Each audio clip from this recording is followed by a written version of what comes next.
pertama ya adalah hasbi ya, mungkin perlu diberikan contoh-contoh ya, mungkin umpamanya masa nasy'ah itu pertumbuhan itu seperti apa mungkin ya, mulahadhat balaghiyah biasanya disilakan oleh Sauti Dhaif ya itu, bagaimana catatan atau mungkin sering bilang naket ya, bagaimana naket yang ada pada masa-masa jahiliyah, mungkin bisa diberi contoh 1-2 sehingga bisa lebih kelihatan waqi'nya dia, realisnya dia. Mungkin ya sebenarnya kan kalau oleh Sauti Dhaif dibagi menjadi 4 ya, ada nasy'ah. Misalnya nasy'ah itu pada masa jahiliyah, kemudian numu itu mungkin pada masa Sadr Islam sampai masa Bani Umayyah. Bani Umayyah, jadi yang Bani Umayyah sampai mungkin awal Bani Abbas ya. Nah, Izdihar itu nanti ya pada pertengahan Bani Abbas ya, itu masa-masa abad ke-5, ke-4 itu memang itu Izdihar sampai ke-6 ya. Sampai ke-7 sampai Sakaki itu sampai abad ke-7 Masehi ya. Nah, habis itu udah mulai dubul atau inhitot atau asr ya, asr al-inhitot ya, asr ya kemunduran ya, masa di mana kajian-kajian balaghah itu sudah atau hanya kalau enggak mensyaraf kitabnya Sakaki ya, meringkas Sakaki gitu kan. Itu yang diperhatikan, tidak banyak tambahan-tambahan materi balaghah yang disampaikan. Nah, di antara mungkin ya sebenarnya ini menurut saya tidak begitu, tetapi begitulah. Jadi Sakaki karena dia kasih kaidah-kaidah balaghah yang sangat rigid sehingga orang seperti udah kehabisan gitu. Wah, ini udah pas banget, udah bagus banget nih. Nah, Sakaki itu dianggap sebagai penyebab kemunduran balaghah. Kenapa? Karena balaghah lebih ditekankan pada kaidah-kaidah sehingga kurang menekankan tadzawuq tadi disinggung oleh Pak Raswan tadi ya. Tadzawuqnya sehingga kurang terasa, ya, lebih ke kaidah-kaidah ini. Maka ya banyak para pengamat yang menganggap wah ini Sakaki ini yang bikin mundurnya balaghah ini begitu. Padahal ya dia udah berusaha keras ya untuk menyampaikan yang terbaik. Saya kira itu perlu kita hargai ya. Tapi namanya manusia nggak ada yang sempurna. Saya kira mungkin perlu dikasih contoh-contoh mungkin yang masa nasy'ah kayak apa, masa numu kayak apa, masa Izdihar kayak apa, nanti masa dubul kayak apa, yang saya kira mungkin biar lebih realis, lebih lengkap, itu saya kira perlu ditambahkan itu. Kemudian ya ini hasbi ya, yang Noya ya, apa yang siapa yang kedua ya, ya itu bagus ya, saya kira udah. Ya tadi pertanyaannya apa ada tasbih dimni di Al-Quran nih? Ini memang saya sendiri juga belum tahu itu. Kelihatannya belum ya saya belum menemui siapa yang menganalisis tasbih Al-Quran yang termasuk tasbih dimni ya. Mungkin karena Al-Quran itu isinya al-haq, sehingga mungkin yang sifatnya dimni itu kan imkan musyabbah ya. Jadi mungkin imkan ini kurang cocok untuk Al-Quran, karena Al-Quran ini kan al-yakin yang intinya begitu mungkin ya. Tapi emang saya sendiri belum mendapatkan itu uraian atau analisis tentang tasbih dimni di ayat Al-Quran. Mungkin ada, tapi mungkin saya belum menemukan itu. Saya itu perlu dicari lagi itu ya saya. Ustaz, syukran Ustaz.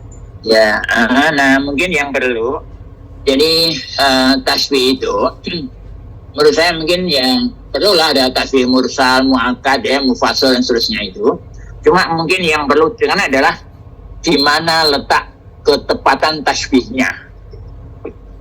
Jadi mama tadi tasbih namanya ka'annahum khumurum mustanfirah farat min qasfarah itu diberikan gambaran betapa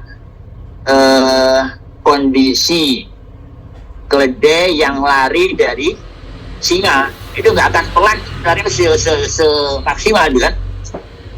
Mungkin beda kalau lari dari ular, mungkin nggak akan sekencang singa, dari singa kan. Ini mungkin digambarkan betapa tasbih itu sangat tepat, menunjukkan betapa orang-orang kafir itu atau orang munafik itu sangat sangat takut dengan hidayah, sangat takut dengan Islam dan seterusnya ya. Itu saya kira diberikan analisis yang nanti menunjukkan betapa tepatnya ya. Seperti ya tasbih yang bagus yang kayak apa? Mungkin sama dengan yang kemarin balaghah ya, ada al-asalah dia yang memang asli ya, otentik ya, belum ada orang lain yang menggunakan. Yang kedua, ukuran tasbih itu yang bagus apa? Yang kuat musyabbah bihnya. Nah ini kalau musyabbah bihnya kuat banget ya bagus. Mungkin seperti tasbihnya Tuhan kapal ditasbihkan dengan gunung gitu kan. Sesuatu yang besar dan tinggi, apa yang lebih besar daripada gunung? Nah, nggak ada kan? Ini artinya itu udah tepat banget itu. Nah, tidak ada lagi selain gunung yang lebih besar lagi, kan? Nggak ada itu. Ini mungkin perlu dianalisis ketepatannya. Sebenarnya tasbih itu yang termasuk dipentingkan adalah gorotnya. Ini gorotnya apa? Kemudian tasbih itu bisa mencapai gorot apa tidak? Nah, ini saya kira yang perlu dianalisis sehingga oh iya ya ternyata ini bagus ya. Saya kira itu yang perlu ditekankan, analisis yang menunjukkan ketepatan tasbih itu mungkin dari segi musabahnya kayak apa, musabihnya kayak apa, oh ini bagus ini seterusnya, ini wajib sibahnya kayak apa, sehingga oleh membaca oh iya benar nih, hebat banget ini gitu kan. Saya kira yang perlu ditekankan, jadi mungkin lebih ke analisis ya. Ya maksudnya ada dua ya di tasbih itu, minimal disebutkan tujuannya apa nih kira-kira gitu.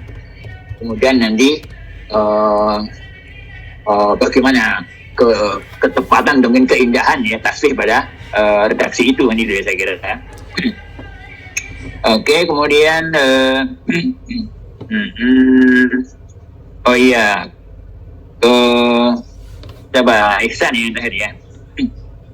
Ya, menurut saya kalau bikin contoh yang agak apa ya, yang agak realis ya. Kalau Al-Asad fil Hamam kayaknya ya kurang inilah, nggak menunjukkan betapa itu orang yang pemberani ya. Mungkin kalau Al-Asad fi ma'rokati Uhud namanya, itu baru lihat oh iya ini berarti dia. Kalau di Hamam itu kan nggak ada keterangan, orang nggak harus berani kan masuk Hamam itu kan. Kurang apa ya, kurang menunjukkan ketepatan tasbihnya, mungkin karena siapnya kurang mendukung untuk itu ya. Jadi saya kira kasih contoh yang lebih mendukung ketepatan penggunaan itu.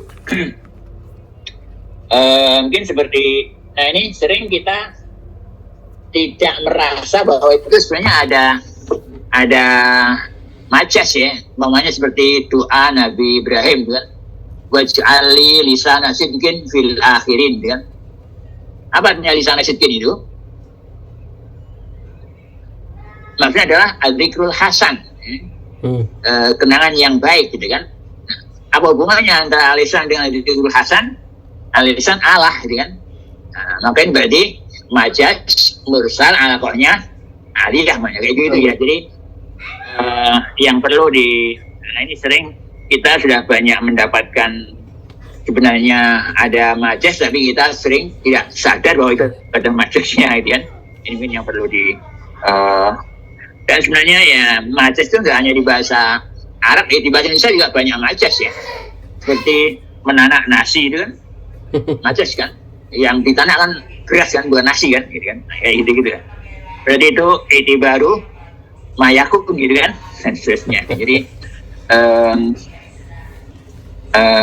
ya jadi di bahasa kita juga ada majasnya. Ini mungkin menurut saya tadi seperti dijelaskan dulu itu mengapa yang namanya seperti fatahriru raqabatin mu'minah ya.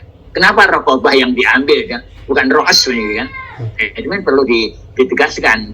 Ini banyak terkait dengan budaya Arab gitu ya. Karena mungkin orang Arab itu mungkin ya kita nggak tahu ya, kalau punya hamba ini suka dicekik sehingga mati kan. Sehingga leher itu menjadi sangat menjadi pertanda yang kuat bagi kehidupan hamba gitu kan.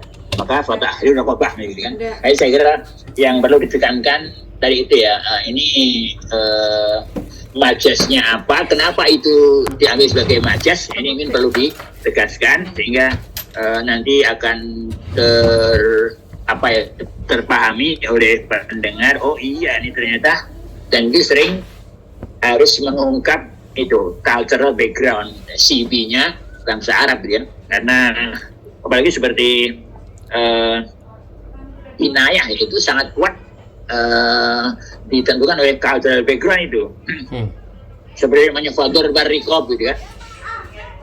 Itu kan bisa jadi betul memang dia pukul, dia bacok lehernya kan. Tapi mungkin bisa ditusuk perutnya dengan tombak kan, dengan aris. Tapi itu dia barangkali perlu diperhatikan gimana ketepatan penggunaan Dorbar Rikob umpamanya ya.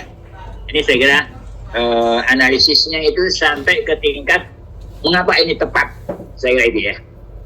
Dan itu mungkin perlu perlu memahami cultural background, perlu memahami konteks yang lebih kuat, sehingga dan itu saya kira kuatnya analisis itu ada di situ.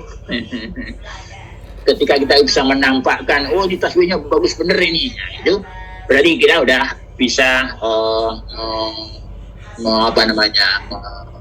menganalisis dengan baik, saya kira itu. Jadi hemat saya mungkin ukuran analisisnya itu kita bisa apa enggak untuk menampakkan ketepatan penggunaan redaksi itu, saya kira situ. Itu mungkin yang saya bisa tambahkan. Mungkin untuk melengkapinya memang tadi seperti saya dari Ustaz Hudar itu memang ya kedalaman analisis, dan itu nanti biasanya juga dikaitkan mungkin dengan syair Arab, dengan pidato Arab, mungkin dengan peribahasa Arab dan seterusnya. Jadi umpamanya ketika kita menggunakan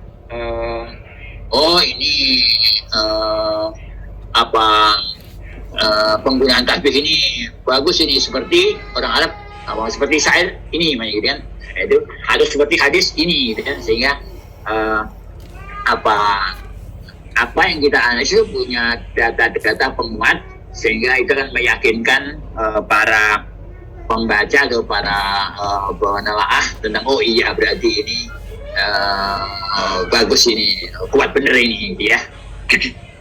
Itu saya kira bisa kita tambahkan ya. Memang waktu ya kita kalau cuma itu mungkin memang kurang panjang ya, tapi nggak apa-apa lah karena memang jumlah kita banyak. Mau nggak mau kita sejak sekali pertemuan bisa 3 makalah ya, itu saya kira maksimal ya, saya kira 4 ya.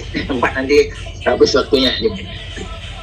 Itu mungkin yang saya bisa tambahkan ya. Terima kasih kepada penyaji, terima kasih Ustadz Raswan, Ustadz Fuda, dan semua yang ikut berkontribusi dalam diskusi kita pada sore hari ini. Mudah-mudahan ada manfaatnya untuk kita semua.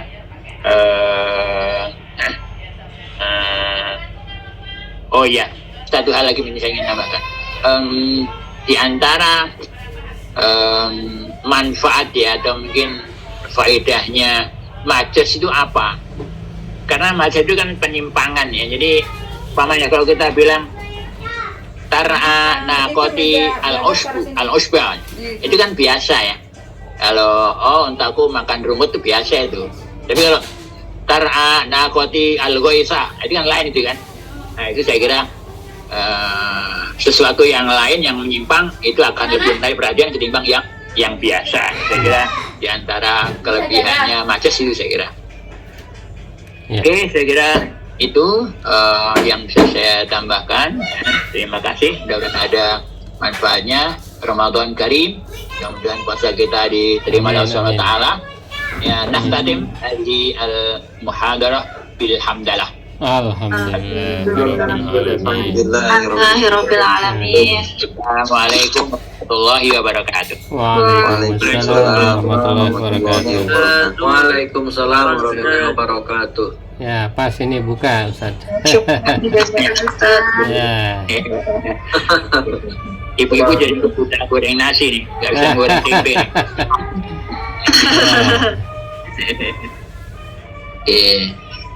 Ya, pamit dulu. Ini ya, pamit ya. Nah, syukuran Ustaz. Apaan.